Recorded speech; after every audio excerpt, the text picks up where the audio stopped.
বেশি বেশি আলোচনা সমালোচনা দরকার, কি বলেন ঠিক না? আল্লাহ রাব্বুল আলামিন বললেন তার হাবিবের মাধ্যমে যে ওয়াইন্নামা তুওয়াফানা উজুরাকুম ইয়াওমাল কিয়ামাতি ফামান জুহজিহা আনিন নার ওয়া উদখিলাল জান্নাতা ফাকাদ ফাজা ওয়া মাল হায়াতুদ দুনিয়া ইল্লা মাতাউল গুরুর।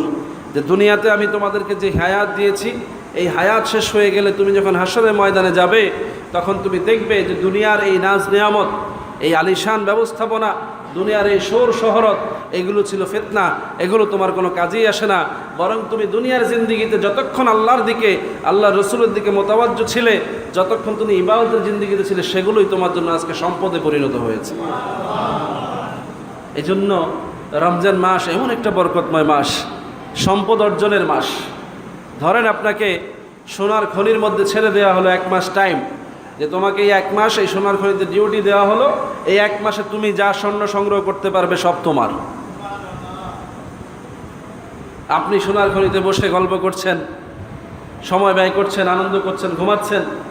মাস শেষ হয়ে গেল, মাস শেষে আপনাকে ওখান থেকে যখন ইস্তফা দিয়ে দেওয়া হলো, তখন আপনি বললেন আমি তো কিছুই সংগ্রহ করি নাই, আমাকে আরেকটু সময় দেন, আমি একটু আমার সম্পদ সংগ্রহ করে নেই। কোনো কাজে আসবে?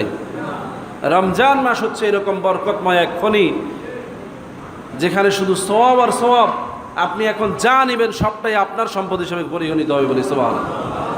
এবং এমনভাবে এটা বৃদ্ধি পাবে যে আপনি একটা ফরজ আমল করলে 70টা ফরজের সওয়াব লেখা হবে, একটা নফল আমল করলে 70টা নফল লেখা হবে, একটা ফরজের মর্যাদা দিয়ে দেওয়া হবে। আপনি একটা সওয়াবের কাজ করলে 70 থেকে 700 গুণ বেশি করে দেওয়া হবে। আপনি একটা রোজা রাখলে এই একটা রোজার বিনিময়ে আল্লাহ আপনার জীবনে গুনাহ মাফ করে দিবেন।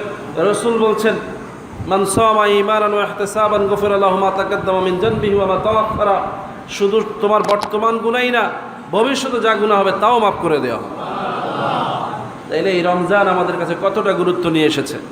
এই রমজানের গুরুত্ব দিতে গিয়ে আমরা এখন নানা ফিতনার শিকার হচ্ছে। প্রাসঙ্গিক ফিতনাগুলোর কথা আসে, বলতেই হয়।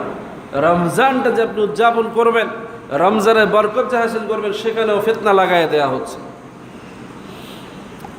বলবো কি এই বিষয়ে, প্রাসঙ্গিক বলতে গেলে সময় নষ্ট হয়ে যায়, সময় থাকে না। সেহরিতে আপনাদেরকে ডাকা হয়, এটা নিয়েও আপত্তি। সেহরির সময় মাইকে ডাকে লোকজন, মেহমানদেরকে, রোজার মেহমানদেরকে সেহরির জন্য ডাকে, ইফতার গ্রহণ করার জন্য ডাকে। এই ডাকটাও তারা বলে যে দরকার নাই। নাউজুবিল্লাহ বলবেন না? অথচ রসুল থেকে হাদিস রয়েছে, সাহাবারা সাহারির সময় সবাইকে ডেকে তুলতেন। এমনকি খোদ রাসূলুল্লাহ সাল্লাল্লাহু আলাইহি সাল্লাম নিজেও ডেকে বলতেন তোমরা সাহারির বরকতের দিকে আসো।